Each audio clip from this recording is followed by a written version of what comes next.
All right, so to start out, I'm not going to stand behind the podium. I'd rather, I guess, pace a bit here. But I'm kind of going to start this thing with what is natural gas. As typically the audience, we have a wide range. There's probably people in here that know more about natural gas than I do, and there may be people here that's very new. So I'm going to very briefly cover what natural gas is. Then I'm going to go into why CNG, and I think a lot of the folks in the room, again, probably know why CNG, but I'm going to make a few points at a minimum of what we're really seeing in the, I would say, in the last 6 months as well as in the last couple months here. I mean, I've been in this for about 2 years, and I can tell you it is a very fast-changing industry. I mean, we're changing our strategy, our pricing, you name it, probably at least on a quarterly basis because there's so much competition, there's so much going on and so many changes. The game promise, I'm going to go a bit into our approach. Typically, I'm in front of fleets trying to sell this, so this isn't wrong audience. So what I'm going to do is kind of more tell, here's our approach. I'll be sure we've got competitors that are doing things very similar. So I'll kind of explain what we're doing and what they're doing to build out compressed natural gas stations. And then finally, I'll go a bit into the current state of the business. Really, how we're doing, how we're seeing things going, and what we see in the future. Before I start, though, as you mentioned, I'm from Wisconsin, so U.S. Oil, with U.S. Oil headquartered out of Appleton, Wisconsin, which is about 20 miles south of Green Bay. So Green Bay, pretty big deal. So I'm going to start with a trivia question, and I have a cheese tie for whoever can get this. They sell these in the Appleton Airport and Wisconsin Airport. Who doesn't have one of these, right? So here's the question. Everybody knows a gallon of gasoline. You understand a gallon of gasoline, how much power there is. I mean, we see it every day, we feel it, we understand roughly how much it costs. So in a gallon of gasoline, there's so much power, right? I mean, that's 125,000 BTUs. For that same amount of power in a gallon of gasoline, how much today, based on today's NYMEX natural gas price, how much would it cost to get that same amount of power in a gallon of gasoline?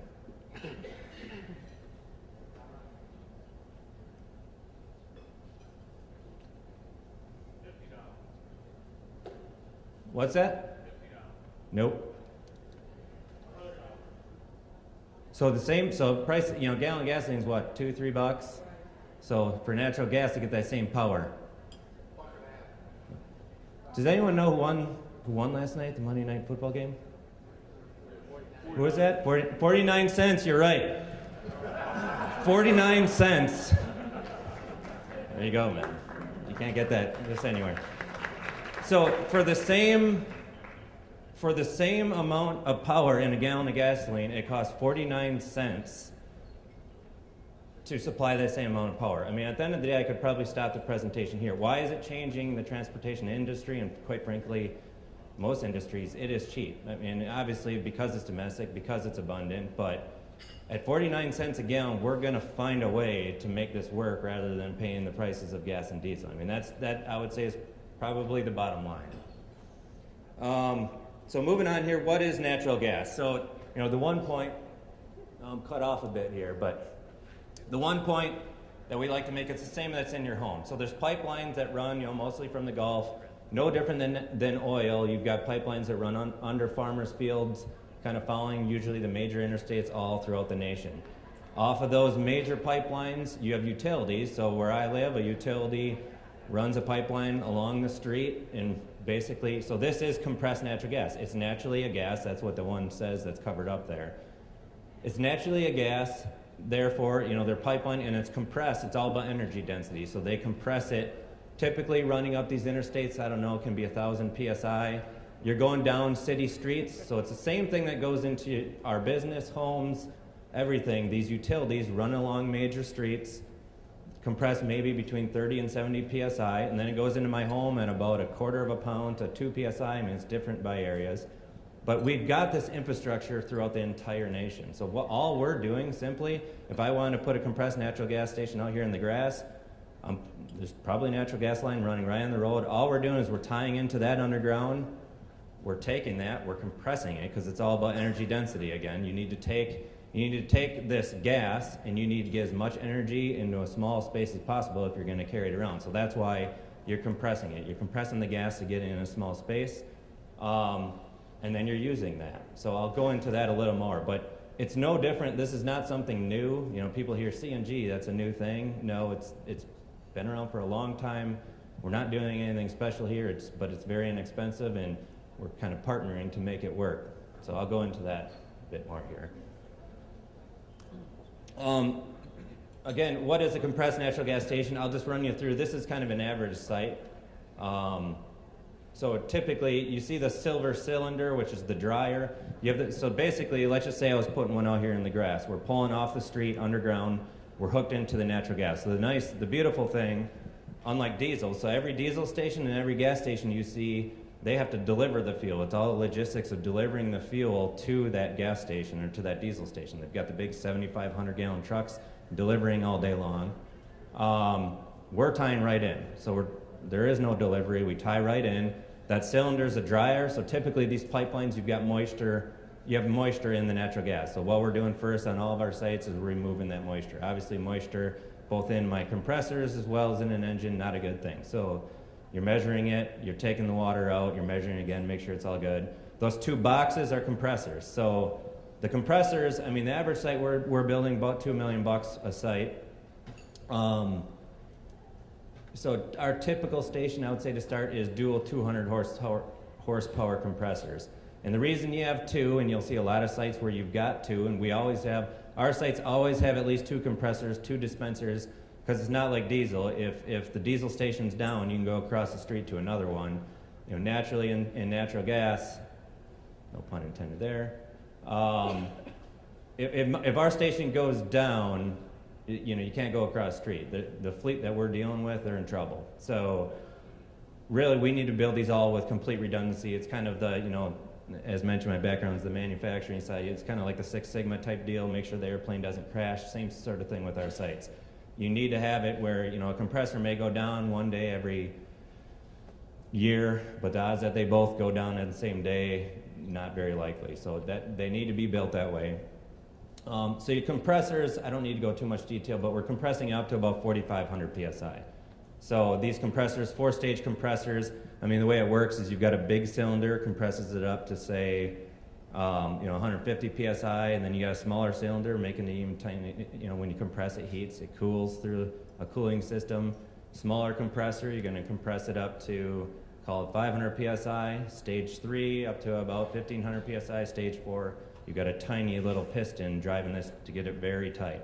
So, to put it in a perspective, 4,500 PSI, I don't know, my tires on my truck, I think they're at about 75 PSI. In a tire burst, there's a lot of pressure there. So, that is the one thing, very high pressure that we're dealing with here.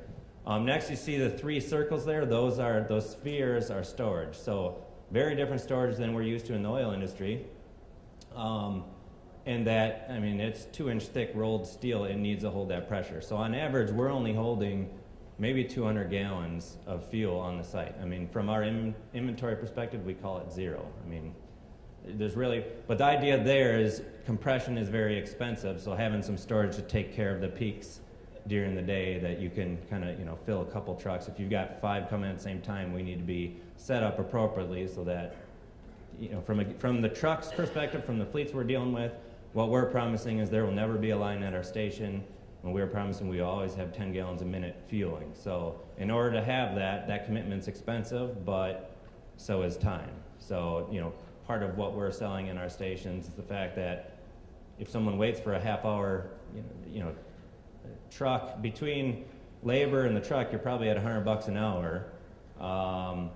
So if you're waiting 30 minutes in line, filling 50 gallons, you might as well pay $1 a gallon more somewhere else. So labor, time, very important. So all of our sites, it's all about fast fill, easy in, easy out. That's kind of really what we're doing. The picture only shows 2 dispensers, but you can see there, or only 1 dispenser. We always have 2. I don't need to go into, but very briefly, basically the way it works is differential pressure. So for easy math, truck comes in empty at 0. These tanks are at 4,000 PSI. What it does is it brings them both to 2,000 PSI. It just the pressure is naturally going to flow. The differential pressure is going to come even. That box right by the truck, which is called our priority panel, senses a slowdown and fill, kicks to the next one that's at 4,000 PSI, brings the truck, which is at 2, the tank, which is at 4, both to 3, and it does that. That's for the most part how the storage tanks work. It can go straight off the compressor, but in a nutshell, I mean, a lot of people see these. We're putting them in all throughout the nation, and a lot of the gas station owners think we're NASA. It's all stuff that's been around. There's nothing in this picture that's really that complex. I would argue, what we bring is kind of the operational competency. What we're selling to fleets is the operational competency. The equipment, anybody can throw equipment in, but really doing it well and operating well is kind of really more our story.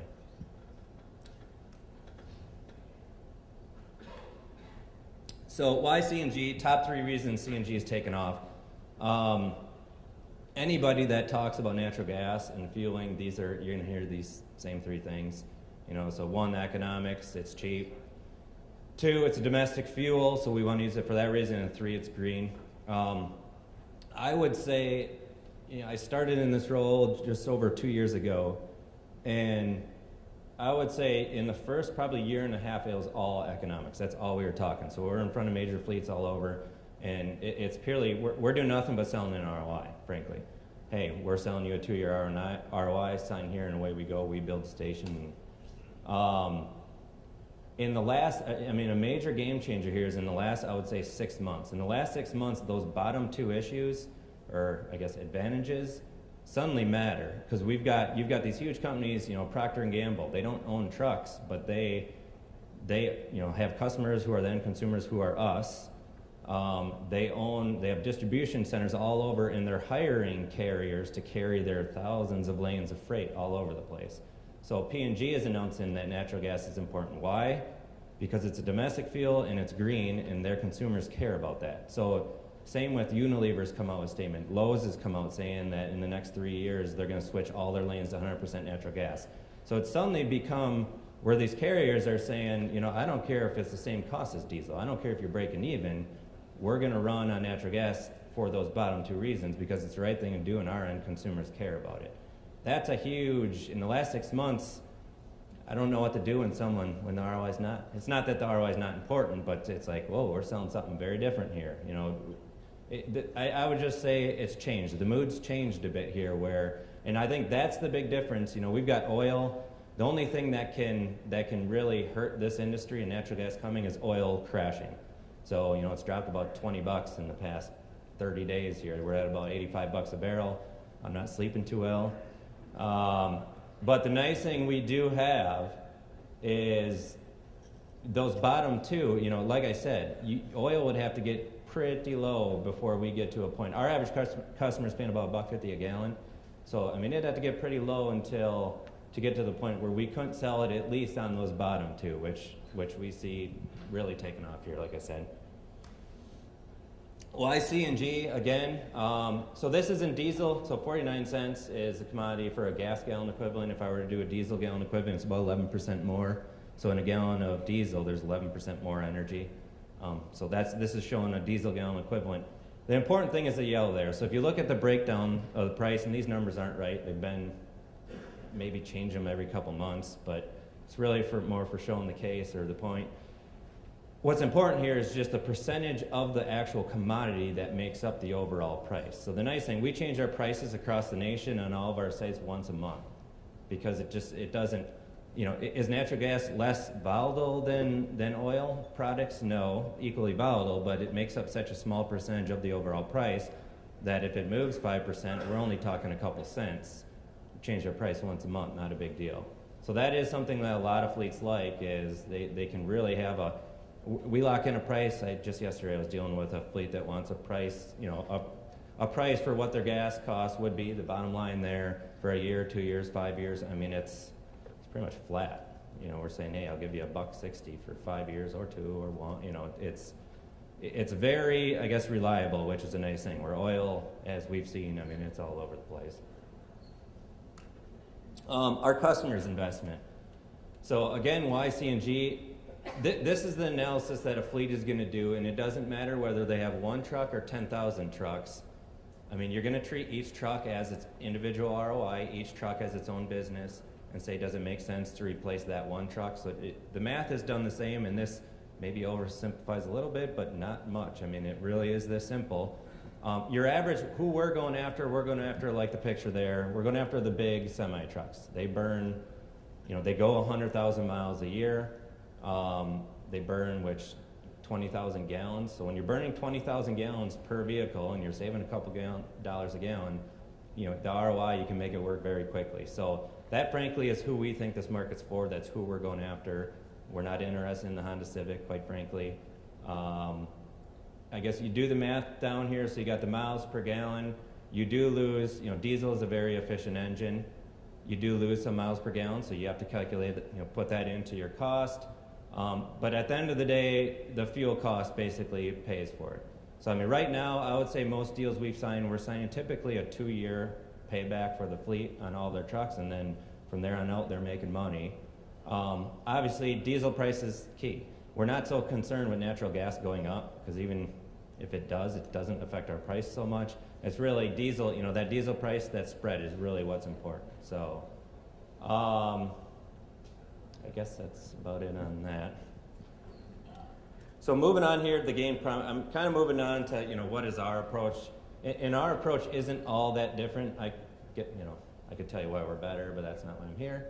I want to cover a bit on, what is our approach? How are we going to market? And quite frankly, there's quite a few. We're a privately held company with money to invest. There are many companies like us out there, and there's new people entering this space on a very regular basis. I mean, we're running into competitors we never knew we had on a monthly basis. So a bit about us. So U.S. Venture, we were U.S. Oil up till 2010. Oil's like a dirty word, so we're now U.S. Venture. And frankly, we're going to do a lot more than oil. But in 2010, we switched from U.S. Oil to U.S. Venture. We're privately held out of Appleton, Wisconsin. Over $7 billion in revenue, 60 years of experience. So the U.S. Oil brand, kind of breaking it down a bit, you have AutoForce. We're like the 5th largest distributor of tires, so it's really warehousing, that sort of stuff. Lubricants, it's selling more lubricant solutions to production than anything. We do wholesale lubricants and manufacture our own as well, but U.S. Oil is really our flagship. We own over a third of all the storage in Wisconsin. Really, the big thing they do is asset-backed trading. So while most people in this room don't like the volatility, we love it. We make a killing off it. And it's really by having the assets. We have pipeline space from the Gulf, from the group, out to New York, all over the place. And then we have a lot of storage. So it's a lot of arbitrage moves, which is a fancy term for no risk. In the exact same moment, we buy in the Gulf today, we sell in New York. 4 months from now, we have the ability to get it to Wisconsin, store it 4 months, and get it where it needs to be. Most of the time, we're out of the trade before the physical thing even happens, but we do have the physical assets to do it. Therefore, you make money in an instant.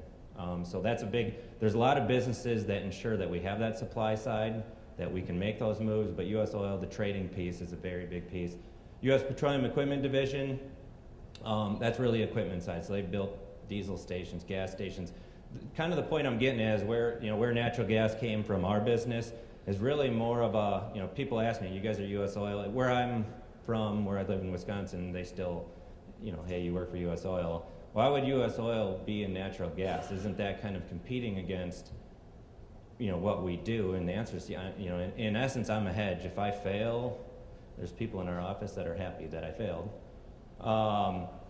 But I guess the key, 2 reasons we're going into this. One is coming with or without us. I mean, that's one of those where, we're looking at it and saying, hey, this is coming. We can stick our head in a hole, or we can get involved and become a major player in it. And number 2 is kind of, as you can kind of see, perhaps not, we got into our first deal we signed with Dark Transit and Anderson Windows. And really, they came to us and said, hey, you guys understand the whole value stream. You guys understand equipment. You know how to build it. You know how to maintain it, handle the thousands of transactions, so on and so forth. Could you guys do a CNG station? So it's kind of born out of, let's do one. And once we did one, it was kind of, this isn't so tough. Let's do 1,000 of them, and away we go. So what are we doing? In essence, what we're doing is we're going to fleets in the area. And as mentioned, so we did one for FST Logistics here in Ohio. In Columbus, we're right at the intersection of 270 and 70. But basically, we go to a fleet and we say, hey, if you're willing, instead of running diesel trucks, run compressed natural gas trucks and sign a 10-year deal with us, we build the site, we pay for the site, we own it, we operate it, we maintain it, and we grow it. So 100% of our sites are publicly held, or publicly open to the public, sorry.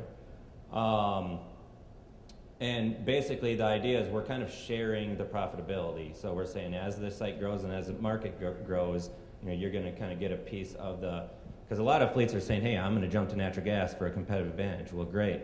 2 years from now, your competitors are right where you are. This is kind of their way to get ahead, and then as the industry comes, they're also kind of investing in the industry with us. Being privately held, we're very flexible. We've got 32 deals kind of either already operating or being built as we speak, and all 32 are very unique. So I think our approach is very much, we're going to businesses saying, what do you want? How do we want to do this? If it makes sense for both parties, we move. Fleet mindset, I already mentioned that. So we think fleets are where, you can only sell. I'm a believer, and I'd have a hard time selling something I don't believe in. I think people see through you if you're trying to. So from my perspective, I think fleets, it makes sense. You got large fleets that are burning a lot of fuel. I can do an ROI for them and show it to them. That's really why we're there. So our whole mindset is fleet. So it's all about speed, logistics, location. I apologize, my picture somehow moved. But as mentioned, vertically integrated. A big difference here is we lock in 10-year deals, which is very unique in the fuel industry. I come from my job before this. I used to buy over $1 billion of diesel a year, and it was really we do squirt filling and doesn't matter, but card locks and all sorts of things. But in the diesel business, it doesn't matter how many Packers games I take them to. If I'm a quarter penny high, they're gone. There's no loyalty. It's really, price is king, and there are no contracts. The only time you get a contract is someone's willing to sign a fixed contract, which is why we try to get them, hey, it's good to fix it, because then you actually have their business. But besides fixed contracts, loyalty does not really exist a whole lot in the refined products category, where the reason this is different, the difference is if you've got a diesel station and suddenly 1 million more gallons a year are coming through your station, there's not much to upgrade that. It's, spend 50 grand on maybe another dispenser and maybe 100 grand on another 12,000 gallon tank. But it's very cheap to upgrade and get more and more volume. With this, if I have a fleet that says, hey, I want to pull from your station, so in Columbus here, if I have a fleet that says, hey, I want to use your station now, we are saying, hey, in order for me to guarantee what I'm guaranteeing, which is you're not going to have lines, we're going to keep proper compression, we're going to keep it so it's fast fill, the things you need for your business, I'm going to spend easily $1 million to upgrade, more than that. Easily $1 million to add another 1 million gallons to a site. So because of that, that's kind of a unique piece of this industry is, that's kind of, I'll tell them, if you don't want to sign a commitment, I've got to charge you at least 20 cents a gallon more.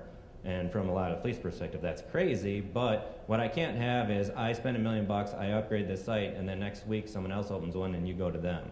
It's kind of it is a change in the fuel industry in that it's much more expensive to do this. Therefore, you'll see it's not just us, competitors as well. A lot more wheeling and dealing, a lot more contracts, long-term agreements. So we're at a point where we've signed up over 100 million gallons already of guaranteed. In 2 years, so we've really, and I guess to give you a little, on how this thing's going, I'm in front of our board quarterly because we're spending quite a bit of money, but we've gone from, I've been told faster, but we've doubled our strategic plan in just last year. We doubled it again because of the interest and the way this thing's going. So it's crazy how quick. Fleets are taking on to this. So let's just pray that oil goes back up and everything's wonderful. Current state of the business, you see kind of where we're building out. We're out of Wisconsin, so naturally it kind of started there. And so we're now covering the whole nation. We have business development managers throughout the whole nation growing. Can't really tell by the dots here, but they're all on major intersections. So I don't know, I'm just looking. Des Moines right on 70 and 35. Chicago, we've got one in Gary, Indiana, which is right between 80 and 90, one on 294 and 55.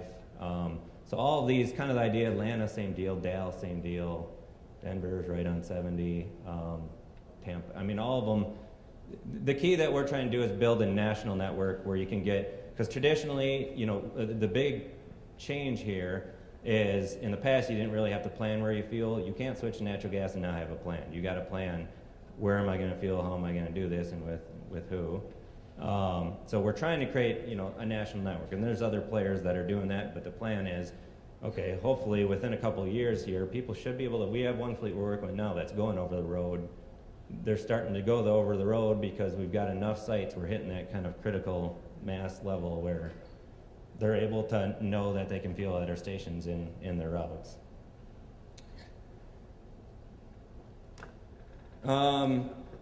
Just a few of the companies that have gone. So if you see there on the left, the three on the left are all from around here. J-Rail, we've got one in Akron with them, and we're building one in Dallas for them. A big thing that I like is, repeat business. It means we're doing it right. So like I said, we're more of an operational competency business than we are try to sell our stock business. Key Advantage Group, so we've got one in Green Bay, and we're talking about doing more in the Chicago area. FST Logistics, already mentioned, Columbus. But like I said, Ruan, we did one in Des Moines, and we're looking to do multiple others with them. Cormark, we've done 5 sites with. Dart was our first site with Anderson Windows, and now we did a second one. Fort Wayne is there. So repeat business. I mean, what I like to see is you have fleets that have tried it, and most of them that they get it down, and they're going more and more and more, which is a beautiful thing. So if everybody on here did one site, you'd be kind of like, we'd be a little concerned about that. So we're seeing people really, really go here. So with that, I'll open up the questions here. I talk fast. I can't. Okay, I'll keep going. All right, if Dan is still here and up, any questions, raise your hand and Dan will get to you. I would like to ask you more about the reality of a cross-country network. A lot of the fleets that I know of in this area are loop-to-loop. They run a route and they come back to home base every night and they can fuel every night. And I just wonder how realistic it is, or how quickly it will come to pass that you can count on cross-country, long-distance trucking through a CNG. I think we're still a couple years out. Even when I say we're dealing with long haul or over-the-road trucking, you still have to plan it. So they still know, hey, all our routes do this. Therefore, with a large enough tank package, we know we can make it happen because they're all within this area. I don't think you can yet do the traditional, hey, I own a truck and I'm just going to go wherever hauls take me. You can't do that, and I think we're still easily a couple of years from that. So from our perspective, we figure, there's just the diesel, we want to own 10% of the market share. That's our plan, which, put in perspective, that's in diesel world, that's like a TA or a Love's. So we're figuring we need 100 stations in 3 years. So we figure there's going to be about 1,000 stations. And when I say 1,000, some people say, there's 1,000 stations now. Well, there's 1,000 stations. Of those, 500 of them are only public, and of those, I would argue less than 100 are really any good for large trucks that, easy in, easy out, fill quickly, so on and so forth. So that's the market we're looking at, and I figure there'll be 1,000 stations within a couple of years here. At that point, you're getting close, but it's still, we're not going to be, diesel, I don't even know how many stations there are diesel. A couple 100,000, I would guess. We're not even close to that. So you got to plan. I think even a few years from now, you're going to have to plan. You have to plan your fueling. Raise your hand out there, anybody? Can you talk about regulatory and tax issues that trouble you or potentially trouble your industry? Things that trouble us, the nice thing with this, so far it's kind of weird, but all 32 sites we've got signed have no grants tied to them. We've done them 100% with no, help from incentives so we're really starting to get into Texas and Oklahoma where there's huge incentives. We're getting into California now, which there's quite a few incentives. So I guess the nice thing is this works without, and that's, frankly, I would not have accepted this job if it relied on, if it couldn't live alone. From my perspective, it's like this is the real deal. It can live on its own. We can sell this without any help. The nice thing, especially you got oil dips here, that starts to get tough. The 50-cent tax credit, the federal tax credit that expired here at the end of the year, and we're hoping, kind of what I'm hearing is at the end of this year, after November, that should be retro as well as kind of pass for another year. That makes a huge difference. I mean, 50 cents is, like I said, a quarter of a penny is a big deal to fleet. So 50 cents, that definitely pushes a lot of people that are on the edge over to make the move. Grants, it's spotty. PA, we're applying for a few of them in PA. That they're pretty heavy right now. I know Florida's coming out with some. Denver, Colorado's got a few. I don't see any, to your question, I don't see anything too troubling. I mean, I agree, like a couple of years ago, if the fracking issue was out there, that's died down. From our perspective, I guess I don't hear it much anymore. I think everybody feels, hey, this is the right thing to do, let's do it, so. Anybody? Right there. You mentioned Keenan Advantage, that you're doing a plant for them in, I think you said in Wisconsin.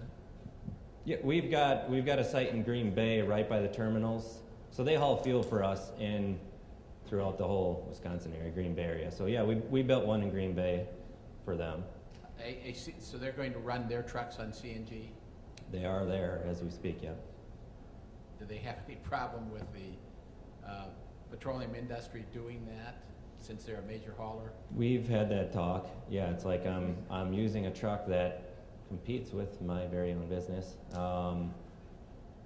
Yeah, I would say from there, but they get paid to run efficient and lean, and for the same other reasons. So diesel's not going to disappear completely. I don't think there's anyone in the world that says natural gas is going to completely replace diesel. Diesel's going to be around. I think the most aggressive I've ever heard is maybe we get to 50% natural gas, which I agree, that's very aggressive. So I think they're definitely a leader in the industry. I think they're confident that they're going to still be able to, own that piece.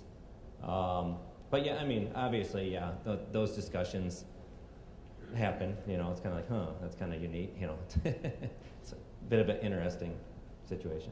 The other question I had is, who are the other major competitors to you that are putting up fueling stations throughout the nation? So nationally, you've got Clean Energy. Everybody knows the T. Boone Pickens, and so when we talk national, building a national network, you got them. You've got Trillium, who's owned by Integris, who just got bought by We Energies. So that's a bit of a, they're in the middle of a pretty major transition, but they're doing similar. You've got others like Love's. Love's is really, they're kind of regional right now, more across South, but they're branching out.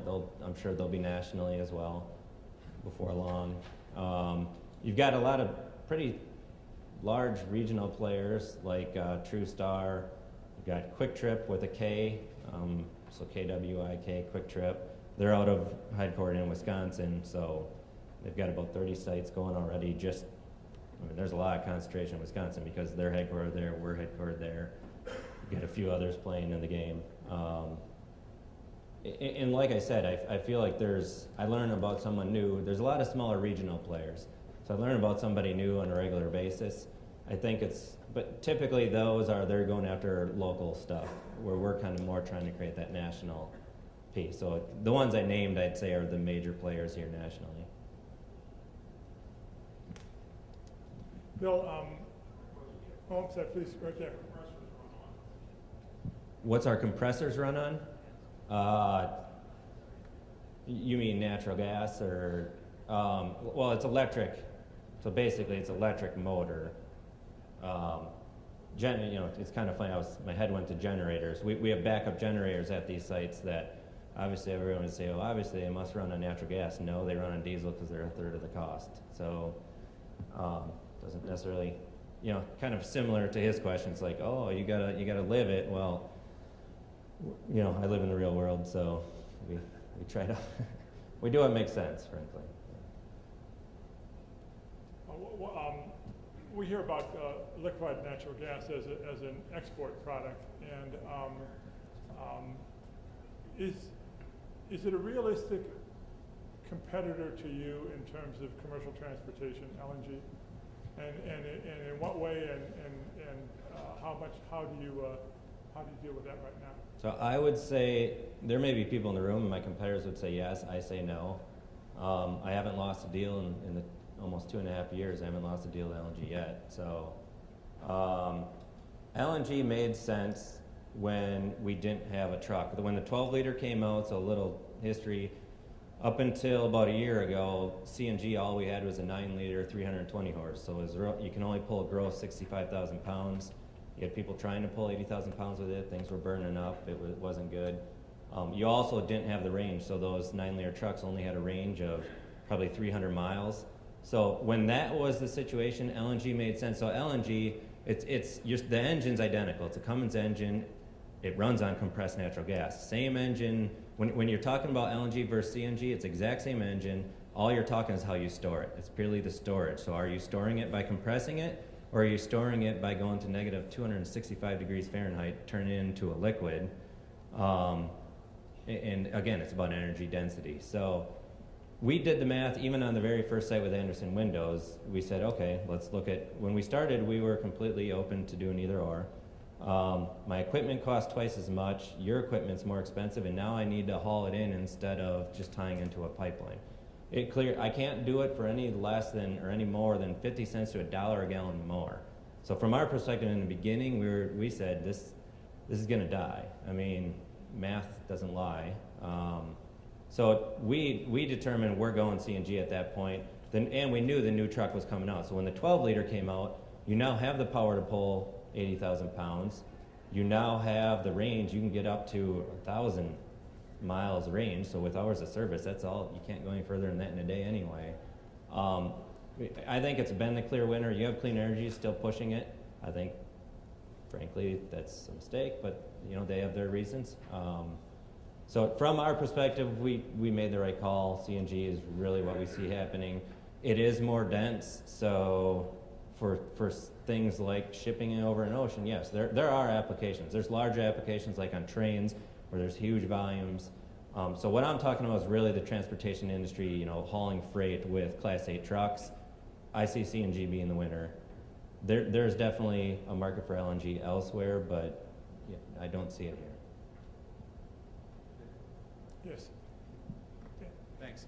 What's the typical tank weight for a CNG semi-truck, and is that any tangible percent of the haul load? You touched on that in your last point, but I was curious. So I find in this industry, it's not just on this question, but on many things. Miles per gallon, you name it. You can't get a straight answer on it. It's so new, I worked at Kohler Company for 8 years, and I could tell you to the 10th decimal everything about my competition, here so my answer is not going to be good. I'm going to start with that. It depends who you talk to. You talk to like Quick Trip, who's our competitor, but we also supply them with their fuel, so that's how energy is. It's all a big mix. They claim, so they switch all their 12 liters over to natural gas, and they said their natural gas trucks are lighter than any of their diesels. I'm like, okay, the industry says it's about 2,000 pounds heavier, and I know there's a bill out there that they're trying to get a bill going where, up to 2,000 pounds can be basically, exempt of the weight of the truck. Because there are fleets where, you have those that basically volume, they haul based on volume, them non-issue, but those that haul based on weight, and every pound is very critical, yes, this is very important. The other thing is it comes down to how much, if you have someone hauling a lot of weight, but they're able to only, be within 300 miles, it's how much storage. So what's heavy is the storage. So if you only put a 300-mile range on there, you're probably fine. If you need a 1,000-mile range, you're adding, again, this big, thick, very heavy fuel tanks. So if you're hauling 8,000 pounds and you need to make 1,000-mile runs, yeah, weight's gonna become an issue. So there's not I say MPG similar. I wish I could give you a exact, how much do you lose? I heard 15%. I have customers running CNG getting better than diesel, and then I have customers getting 4 miles per gallon.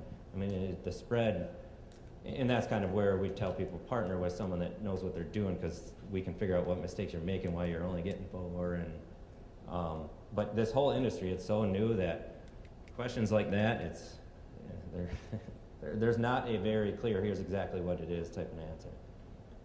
Yeah, first of all, how has the 2,000-pound weight exemption?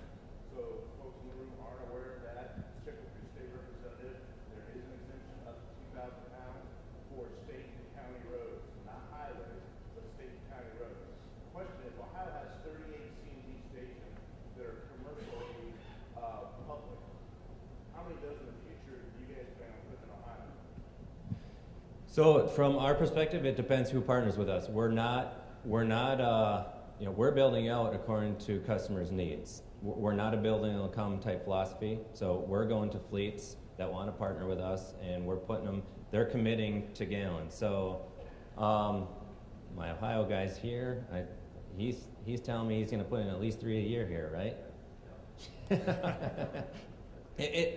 So, I mean, he's in front of fleets constantly. The plan would be about 2 to 3 a year. I think that's definitely doable in Ohio. But it really depends on how well he does convincing fleets that we're the right partner versus someone else.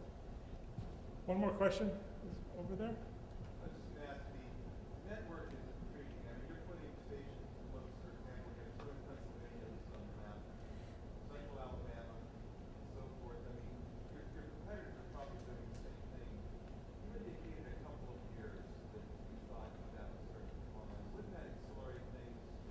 That network's in place to a degree that maybe start to pull in all the masses of the smaller cars and everything else that we didn't line up. What do you see happening there? Bill, can you summarize the question with the mic, please? So basically the question is, do we see an issue where we can't keep up, where the equipment providers can't keep up, basically in building enough sites where as this goes, because it is kind of chicken and egg, even though some people say that's over. When I build a site in Gary, say, is a great example. We built a site in Gary and there really wasn't anything there. Many fleets in the area that weren't looking at because there was nothing for them to feel at now do. So yeah, I mean, we build, and people that were, maybe it was just a idea at that point now are making the move and they go. So the question is, are we concerned with, if especially passenger vehicles and others come to the game, that we can keep up? We package for the packaging and equipment side. I mean, we've got our next 20 sites built already. I mean, we're kind of watching all those angles. We've got partners, actually a partner here, they're also over here, CESO. I mean, they handle our engineering, our construction. I mean, they're looking to grow. I mean, all of us see this curve and we're all planning to grow very quickly. I don't see growth being an issue. I don't see passenger cars coming on. I see this being a class. I drive a Silverado, a 3/4 ton Silverado with CNG.